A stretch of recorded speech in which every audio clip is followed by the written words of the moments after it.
Hello, Revit lovers. Today is our first session about Revit architecture. I know there are many courses and videos available on the internet or social media like YouTube and Facebook, etc. However, I want to do something special for you. First of all, this course will be for practical peoples, even you are beginner or doing a job, it's good for you because I will explain everything in details and step by step. If a fresher join a new company, even he knows the Revit architecture, but maybe sometimes he confuses in the beginning, especially at the start of the project. There is need to do something before start the work.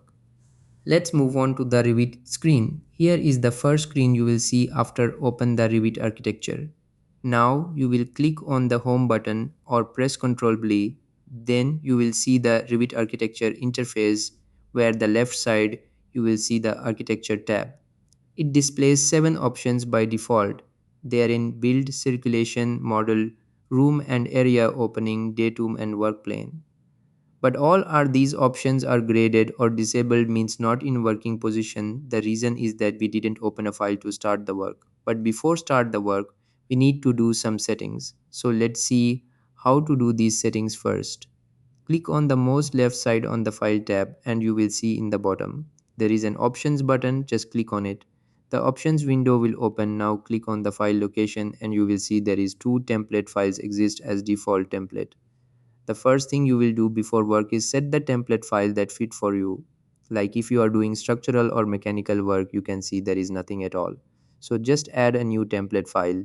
Let's see. First click on templates and then English Imperial as you can see on the screen and click on the plus green bold sign and it will be added. Now exit from the option and click on new again and select the default. The window will be open like as you are seeing on the screen, all the options. Now enable and you can select anything as you want. So this basic setting is very important if you are a learner or professional. Tomorrow we will start a building from scratch and we'll use the build tools as well, modify tools, the circulation room and area and opening tool. Hope you will not feel boring in the first session. It was theoretical and very important. Please feel free if you have any questions. See you in the next session with practical work. Thank you for watching and be ready for the next video and do practice to become a Revit professional.